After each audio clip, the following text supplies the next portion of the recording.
Next हमारे पास फराज भाई आता है पैक्स जी।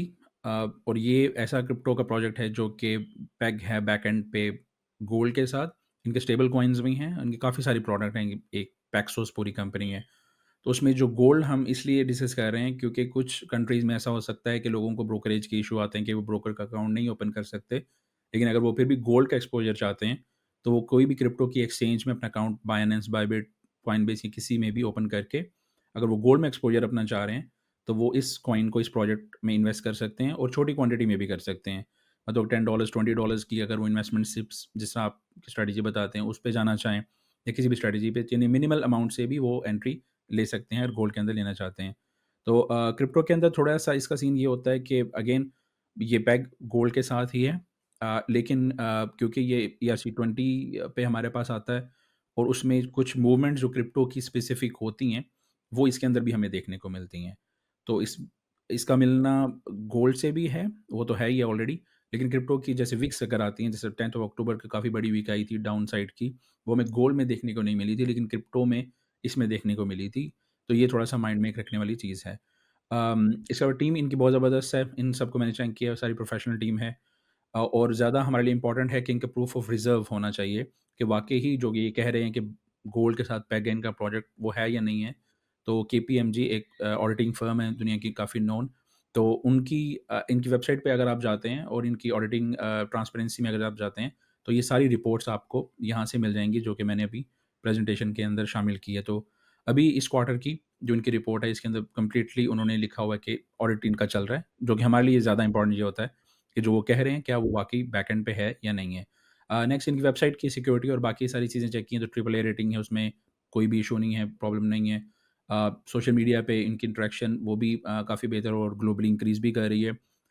इसके अलावा इम्पोर्टेंट ये है कि क्योंकि क्रिप्टो का ही प्रोजेक्ट है तो हमें ये देखना है कि सबसे ज़्यादा होल्डिंग्स किसके पास हैं, कि क्या किसी इंडिविजुअल के पास तो ज़्यादा होल्डिंग्स नहीं है या एक डिसेंट्रलाइज़ हुआ है। तो यहाँ पे अगर हम देखते हैं तो बाइनेंस हॉट वॉलेट जो इनका है, उसमें 19% की इनकी होल्डिंग पड़ी हुई है। इसके बाद पैक्सोस जो इनका पूरा इकोसिस्टम उनके पास है, बाकी बाइनेंस और बाकी लिक्विडिटी। तो इसका मतलब है कि इन्होंने काफ़ी ज़्यादा डाइवर्सिफ़ाई किया हुआ है। सम स्पेसिफ़िक या कुछ कम वॉलेट एड्रेसेस के पास ही इनकी सारी चीज़ें नहीं हैं, जो कि एक अच्छी चीज़ है।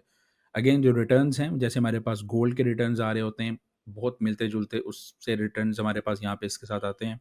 Q1, Q2, Q3, Q4 जैसे गोल्ड हमारे पास रैली कर रहा है, सिमिलरली यहाँ पे भी हमारे पास ये रैली करता हुआ हमें नज़र आ रहा है। जी फराज़ भाई, वैसे तो काफ़ी मिलता हुआ गोल्ड से इसका चार्ट होगा, बट अगर वहाँ पे अगर आप कोई ट्रेडिंग अपॉर्च्युनिटी बताना चाहें, जो लोग क्योंकि लोग अगर लेट्स से लेवरेज पे ट्रेड करना चाहते हैं, फ्यूचर्स में करना चाहते हैं, तो वो 10x, 20x, 50x, 100x लोग जिस तरह से करने की कोशिश कर रहे होते हैं, वो कर सकते हैं अगर वो करना चाहें तो। जी फराज़ भाई। जी मेरी स्क्रीन शेयर हो रही है? जी जी, फराज़ भाई। बिल्कुल होगी। अच्छा, जिस तरह सलमान ने बताया ये पेग है ऑलमोस्ट गोल्ड के साथ और हम डिफरेंट एक्सचेंजेस के ऊपर इसके ऊपर अकाउंट ओपन करके हम स्पॉट पे भी और फ्यूचर्स की लेवरेज के ऊपर भी काम कर सकते हैं। और अगर जो लोग लेवरेज पे काम कर रहे हैं उसको मैं कंपैरिजन करके यहाँ पे बता देता हूँ कि एक्सचेंजेस में और आपके रियल या किसी भी और ब्रोकर के पास इवन PMEX में गोल्ड में और इसकी प्राइस में कहाँ पे फ्लक्चुएशंस और डिफरेंस आया हुआ है वो आप लोगों के सामने है। ये ऑलमोस्ट वैसे गोल्ड की प्राइस पे ही चल रहा होता है। इस टाइम गोल्ड जब मैं ट्रेड का ये हम रिकॉर्ड कर रहे हैं रियल टाइम मार्केट के ऊपर गोल्ड 4006.7 पे ट्रेड हो रहा है।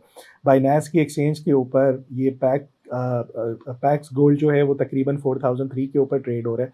सो $2-3 का यहाँ पे डिफरेंस है। लेकिन एक चीज़ यहाँ पे वाज़ेह है और बड़ी प्रोमिनेंट हमें नज़र आ रही है कि जब भी एक्सचेंजेस पे कोई वॉलेटिलिटी आती है तो यहाँ पे ये गोल्ड की प्राइस से निकल जाता है ऊपर। मतलब फॉर एग्जांपल हमने ये देखा कि 16th ऑफ अक्टूबर को बाइनेंस की एक्सचेंज के ऊपर इसकी प्राइस लगी हुई है 4789, लेकिन 16th ऑफ अक्टूबर को जो हमारे पास गोल्ड की प्राइस थी जो उसका हाई था वो था 4330। सो ये $400 का फ़र्क था। सो एहतियात उनको यहाँ पे करनी चाहिए जो लोग फ्यूचर्स में लेवरेज पे काम कर रहे होते हैं। सो उनका अकाउंट जो है वो वॉश हो सकता है, उसका ख्याल रखें। लेकिन अगर कोई स्पॉट पे बाय करना चाहता है तो फिर डेफिनेटली फ़ायदा भी हो सकता है कि यार ये कहीं ना कहीं आपको डिफरेंस नज़र आ रहा होगा। ओवरऑल ज़्यादातर ये जो है इसके साथ ही चल रहा होता है, लेकिन जब मार्केट पे स्पेशली एक्सचेंजेस क्रिप्टो पे जब वॉलेटिलिटी आती है तो फिर इस तरह की विक्स नज़र आती हैं। इसी तरह का एक इवेंट हमारा 10th ऑफ अक्टूबर को हुआ था जिसमें गोल्ड ने इतना लो नहीं लगाया, लेकिन एक्सचेंज के ऊपर $3600 तक भी ये ट्रेड हुआ था। और 10th ऑफ अक्टूबर को हमारे पास जो गोल्ड का लो था वो 3947 था।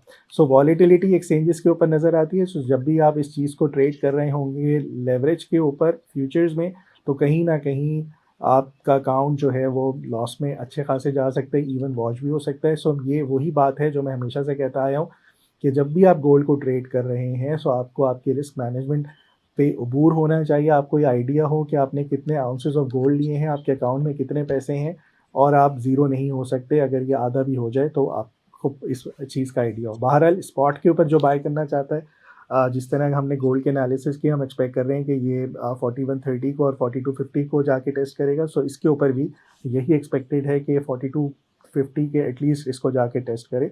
सो ओवरऑल स्टिल ये बुलिश एक्सपेक्ट हम कर सकते हैं कि ये अपने एटलीस्ट ऊपर जाके लोअर हाई को डिफाइन करे। सरमाया.com, जहां हर फैसला बने सरमाया।